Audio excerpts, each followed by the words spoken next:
ప్రభువైన యేసుక్రీస్తు నామమున మీకు శుభము కలుగును గాక. ఏటి శుభవచనాలు అని నువ్వు ఆశిస్తున్నావా? నువ్వు ఏ స్థితిలో ఉన్నా సృష్టికర్త అయిన దేవుని వైపు నువ్వు చూస్తే నీ ఆలోచనకు అంతు చిక్కలేని అద్భుతాలు చేయగల సమర్థుడు. ప్రార్థనా జీవితం, దేవుని మీద ఆనుకునే మనస్సు కలిగి ఉన్నావా? శుభము, ఆశీర్వాదాలు రాబోయే దినాల్లో దీర్ఘాయుని దేవుడు నీకు ఇచ్చి నిన్ను ఒక బలమైన సాక్షిగా వాడుకును. యెషయా ప్రవచన గ్రంథం 38వ అధ్యాయం 5వ వచనంలో ఒక రాజు సర్వ సంపద కలిగిన వాడు ఏడుస్తున్నాడు. నా ప్రభు అంటున్నాడు, యెహోవా కనుదృష్టి లోకమంతా సంచరిస్తుంది. ఆ సంచరిస్తున్న దేవుడు ఏమంటున్నాడు అని మనం చూస్తే ఆయన అంటున్నాడు, నీ పితరుడైన దావీదైన దేవుడైన యెహోవా నీకు సెలవిచ్చుచున్నది ఏమనగా, నీవు కన్నీళ్లు విడుచుట చూచి తిని నీ ప్రార్థన అంగీకరించి ఉన్నాను. ఇక నీకు 15 సంవత్సరాల ఆయుష్ నీకు ఇచ్చేదను. హల్లెలూయా. నా ప్రభు అన్నాడు, బలారా నీ పితరుల ప్రార్థన నేను ఆలకించింది. తల్లులారా, తండ్రులారా, మీకు ప్రభు పేరట వందనాలు. ఈరోజు నేను ఇక్కడ ఇలాగుండి దేవుని వాక్యాన్ని బోధిస్తూ రాష్ట్రంలో, దేశంలో, ఇంకా ఆయా దేశాల్లో దేవుని వాక్యాన్ని అందిస్తుందంటే కారణం నా తల్లి భాగ్యతమ్మ గారు చేసిన ప్రార్థన. నేను ధన్యుడను. దేవుని సన్నిధిలో ఆశ్చర్యం ఏంటో తెలుసా?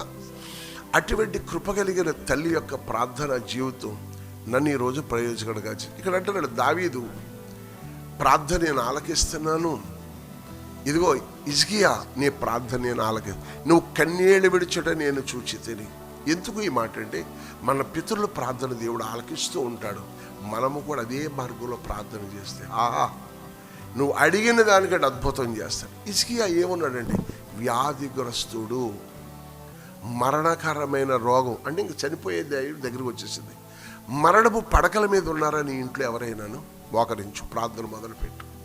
నీ ఇంట్లో ఎవరైనా మరణపు ముచ్చు కోరలో ఇరుక్కుపోయారా? ప్రార్థన చేయటం మొదలుపెట్టు. ఆ జైల్లో, ఆ బంధకాల్లో, ఆ వేదనలో, ఆ మరణపు మంచ పడకల మీద హాస్పిటల్లో ఉన్నారా? వారిని కూడా ప్రార్థన చేయమని మొదలుపెట్టు. నువ్వు ప్రార్థించు, వారిని ప్రార్థన చేసుకోమని చెప్పు. ప్రభు మీ ఇరువురు ప్రార్థన ఆలకించి తప్పగా మరణ శాసనాలు రద్దు చేయగల సమర్థుడు. జీవ మరణములు యెహోవా వశమై ఉన్నవి. దేవుని సన్నిధిలో ప్రభు యొక్క మహాకృప, ప్రార్థించేవారిగా ఉండాలి.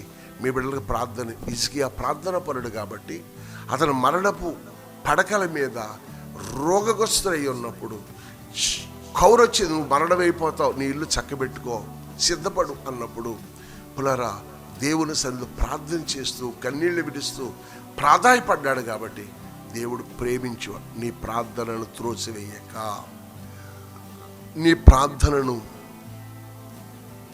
లెక్క చేయకుండా ఉండే దేవుడు కాదు, ప్రతి కన్నీరును బట్టి కనికరించే దేవుడు. అంచేత ఈరోజు నీ ప్రార్థనా జీవితం కలిగి నువ్వు ఏ స్థితిలో ఉన్న ఆయన వైపు చేతులెత్తు. నీవు చేతులెత్తుడు సాయంకాలపు నైవేద్యముగా ఉంటుంది. నీ కొరకు ప్రార్థిస్తాను. నువ్వు ఏ వ్యాధంలో ఉన్నావో, ఏ రోగం నిన్ను కృంగదీస్తుందో, నా ప్రభువా, ఇదిగో లైవ్లో వాక్యం వింటున్న సోదరుడు, తల్లి, బిడ్డ మంచం మీద ఉన్నాడని కృంగిపోతుంది. ఈ రోగాల నుంచి నువ్వు బయటపడవని ప్రజలు అంటా ఉన్నారు.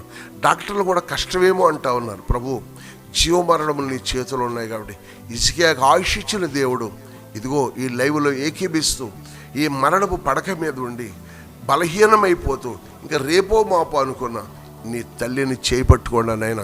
షుగర్ కంట్రోల్లోకి రానివ్వండి, గాయాలు ముట్టండి, ప్రాణభిక్ష పెట్టండి, తిరిగి లేచి నీ బలిపీడలను సాక్ష్యం చెప్పుటకు కృప దయచేయమని యేసు నామమును అడిగి వేడుకుంటున్నాం పరమ తండ్రి. ఆమేన్.